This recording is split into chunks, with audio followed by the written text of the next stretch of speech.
everybody, Rasati out here in Singapore, and I'm so glad to be back on here on the Night Owl podcast. As always, always pondering, thinking, introducing more information, learning, researching, just talking to people, and it's amazing the kinds of things that come up in conversation when you have the right people around you. So lately, I've been listening to a lot more podcasts. I went back to listen to Marianne Williamson and Masson Kip just to kind of introduce new thoughts and new ideas. And there's this concept of the absence of that I think is really, really neat. And I think we should consider it. Now, when you think about heat and cold, right, you know what the opposites are, obviously. But what is the actual definition of cold? It is the absence of heat. And in the same token, Marianne Williamson was talking about, what is sickness? What is, the ability to become sick? It is the lack of health. It's the absence of health. And I think that concept is really, really important because, in my opinion, in that same vein, what is pain and suffering? It is the absence of love, or the absence of the focus on love. You're focusing on what you don't have instead of the things that you do have. You always have love. You have it around you. Whether you recognize it or not, that's different. Now, in some cases, we're really good about seeing love where there isn't and justifying it because we want to keep the people around. But if we can do that, then we absolutely can be grateful for the things we actually do have. So when you have a shelter, your roof over your head, you have running water that is clean, that can be drinkable from the faucet, you have food readily available, you have the ability to go stand in the line at McDonald's and get some food, that is all love. That is the abundance in your life. That is the gratitude that you should be showing daily. Now, this idea, though, of sickness only being present when there's an absence of health, I think that's really important to consider because I think we underestimate our health. I think we underestimate why we eat. A lot of us eat when we're bored. A lot of us eat because we need comfort. A lot of us eat because we have to, because we don't want to pass out. And it's those people, I think, me included, I eat so I don't pass out. Mostly because I realize if I don't have food in my system, and on top of that, if I don't have the right food in my system, I will get sick. So I've noticed that, yes, sickness is the absence of health. And so I do everything that I possibly can to make sure that my health is generally in a good state of affairs, because I don't want to have to take supplements if I don't have to. I want to be able to get all of my nutrients and nutrition from my food itself. So I'm very careful. I tend to cook at home. I tend to control what I eat. And yeah, that makes me a little weird maybe, but I don't care, because in the end of the day, the amount of trips to the doctor really means something to me. I mean, here in Singapore, right, you can't take MC, which is technically medical cert is what it stands for, but what we're talking about is take a day off because we need a day off. We can't take a day off without proving that we are sick, and in so doing we have to pay at least minimum $35 to get a piece of paper that says, oh yeah, you're allowed to stay home. Imagine being so sick that you can't actually get yourself out the door, though. You know what I mean? Like, you would be better off to stay in bed and really rest and relax and try and take care of things at home. Now, if it's an extended period of time, I totally get it. You need a doctor's note, but here in Singapore, that's not the case. In the US, you can say, I'm calling out of work. I don't feel good. I'm taking a day. I'm taking a sick day, and that's okay. You don't need a doctor's note for anything more than 2 days, if I remember correctly. But here in Singapore, any day that you take off, because you're so hell-bent on making sure that we all work and that everything gets to get done, they're going to expect you on a day that you're not going to make money because you're taking unpaid leave, basically, to go spend money to prove that you do need the day that means unpaid leave. Anyway, that's beyond me. And then on top of that, don't get me started. Go down to the clinic, you tell them all your symptoms, they give you one individual medicine for each of the individual symptoms, and then that actually increases your bill. You're allowed to say, no, I don't want the medicine, to reduce the amount of money that you would have to pay. But even then, what are they actually treating you for? Anyway, that's a side note. But the point being that the ability to become sick, to be able to catch a cold, to contract a virus, means that your body is not in a good state of health in order to be able to block it, to be able to create an immune system strong enough to be able to protect you. I think that's really, really important. I think people take that for granted. It is sad that we have to question where our food comes from. Now, Singapore is a very, very small country. We don't have a lot of land that we can go, grow a crop and harvest it and send it off and create food within the country itself. We import a lot of our stuff. Let me rephrase that. We import all of our food. The milk comes from overseas. The meat comes from overseas. A lot of the vegetables come from overseas. I don't think there's much that we actually are capable of. I mean, we could definitely grow enough for our own households if we had a little plot of space, if we had a little garden. But we're all high-rise buildings, HDB condos, stuff like that. So if we're going to grow anything, it has to be inside the house. But even then, to be able to wonder, hey, nature obviously provided food for us. There are vegetables and fruits that definitely grow and are meant to sustain us. There are herbs and plants out there that have chemicals inside of them that actually help our immune system. They're meant to be a cure for something or the other. But we've gotten so hell bent on mass producing things that we've created genetically modified strains that no longer have those healthy antibodies inside them when we consume them. Case in point, seedless grapes. The ability for a plant to regenerate itself is in its seeds. And if you create seedless grapes, that means the birds or the animals that would have eaten the grape, that would have consumed and ingested the seed, that would have gone off somewhere else and pooped, and then, another plant grows. That's not going to happen no more, which means we don't get the full benefits of the fruit the way nature intended. And now it becomes a story of, okay, well, where do I get my food from? Why is organic so much more expensive? What is the difference actually? If you don't naturally need pesticides and things like that, then how is it that the plant is able to grow and last so long through the shipping process to your your refrigerator, and then to sit in your house for a couple of days before it rots? And sometimes they look great on the outside, they're rotten on the inside, and you can't tell until you open that shit up. Like, I've had apples that I bought from the store, and unfortunately I didn't get to them in time. And while they looked okay on the outside, I could tell they had softened, and when I cut them open, they were completely rotten on the inside. So that's something that's terrifying to me.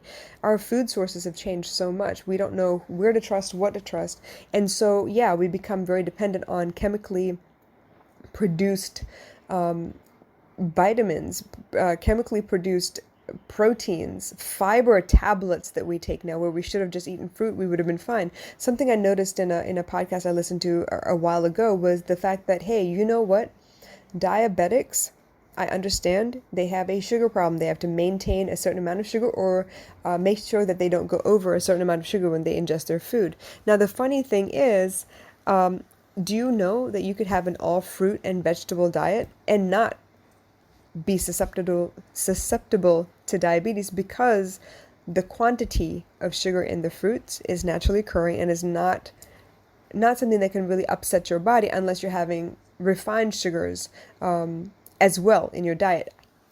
So it's really, really important to notice these things, the way our food has changed, the way that, it's easier to buy quantity of food based on what's canned and boxed versus organic and natural types of food, because of the way that consumerism has driven our everyday life. I think it's really very scary. I think it's very, very eye-opening to understand the way the world has changed. I think a lot of this stuff has come up even now because, coronavirus has us in quarantine. People are learning to cook for themselves at home. And when they do, that means they're buying larger quantities of vegetables. Obviously, first of all, that was because the first thing everybody went out and did was clear the shelves of anything canned or boxed. And then we suddenly realized, hey, you know what? It's ironic. The natural and fresh food is still sitting there. No one's buying that, but we should be. And then when they started buying it, they realized, okay, well, the food tastes a lot better. The quality of the food, the way it lasts is a little bit different. And perhaps I should experiment with more of these foods, because there's certain foods that I tend to eat over and over again because it's readily available, but we forget what all the other types of vegetables, leafy greens. There's so many different types of leafy greens. All of your cauliflower, your broccoli, tomatoes, even the peppers, the different flavors that come from cooking fresh fruit. It's just very, very different. I want people to be a little bit more aware. I'm not saying that, you shouldn't be fat, you shouldn't be this, I'm thinking you need to listen to your body a little bit more. I learned a while ago that as much as I love peanut butter and it's an easy fix, it's quick protein, it fills me up, I don't get hungry afterwards, but in the idea of chasing foods that will leave me full rather than feeling hungry after a little while, I was also putting things into my body that was not agreeing with me, and I didn't realize. My face used to break out cystic acne at the age of 37. Terrible, because my face was on fire. I felt the need to cut open my face and relieve some of that pressure because it was just so painful, and then I would leave marks and scars and stuff like that, right? Which is stupid. But ideally, what I needed to do, and I didn't realize I could until I started listening to podcasts and energy testing and Mind Valley quests and stuff like that. I didn't realize that I could do this for myself, was to energy test the food. And I got it down to a science where, when I am diligent and I am careful and not being lazy and buying out of convenience, when I am diligent and careful, I can clear up my skin. I can reverse my aging. I've done it. I can increase the amount of energy in my body. And moreover, I have this sensation once I finish eating that I don't have to clear my throat 1,000 times because there's suddenly phlegm in my throat. I do not have gas. It is gone. There's no need for my body to produce that gas in order for me to actually relieve it somehow. I don't burp, I don't fart, right? And I can tell that when I go to the bathroom, it doesn't smell. There is no smell. I didn't realize that I could smell the chemicals in the food that I was eating when I went to the bathroom for bowel movements. I used to love Johnsonville sausage. I mean, it's packed with flavor. It's really, really great. I used to make red rice all the time with Johnsonville sausage. But what I didn't realize was it was giving me gas, and I could tell exactly where that gas was coming from because I knew that smell. I know the smell came from that food. It was exactly the same as the sausage.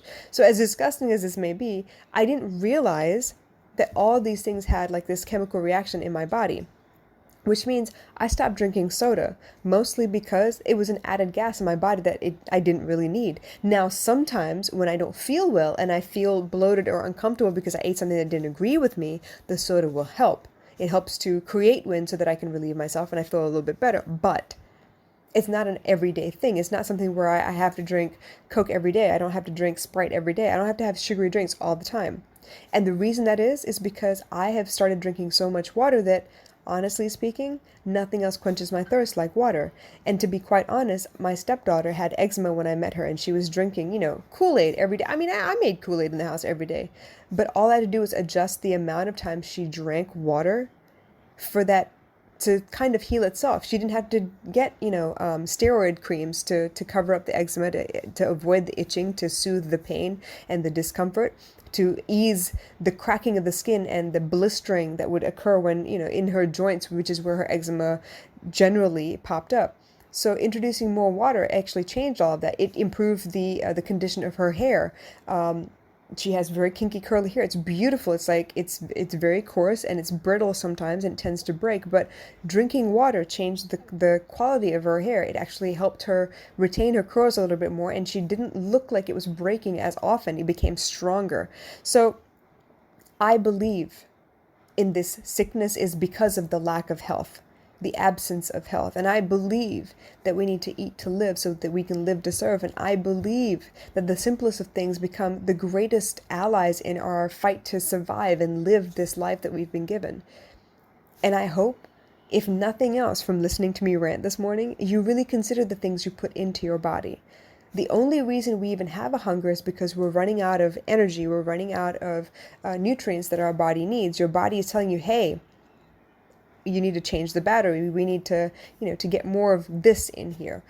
This is why cravings came up. You would crave things that your body needed most, or foods that your body already knows it needs certain vitamins and nutrients from. So if nothing else, pay attention to how your body reacts to the things you eat.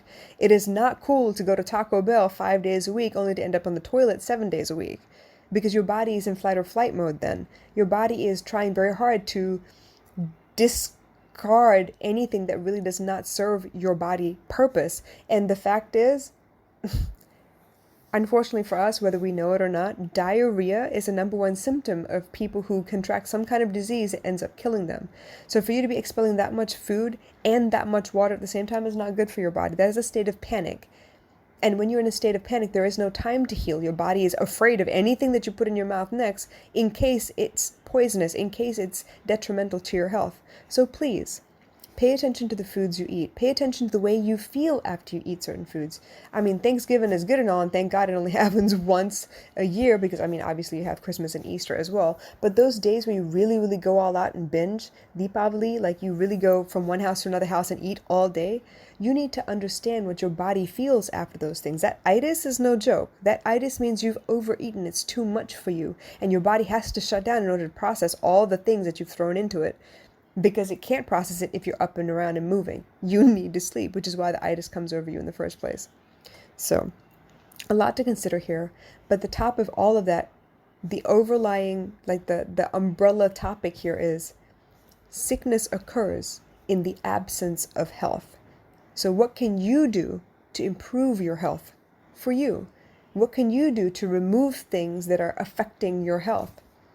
Maybe it's the amount of sugar you drink. Maybe it's the amount or lack of fruit and fiber that you eat in a day. Are you constipated? Do you go to the bathroom all the time? Is it regular? How do your stools, all that stupid stuff that your mom used to do when you were little just to check and make sure you were healthy, you need to be doing for yourself.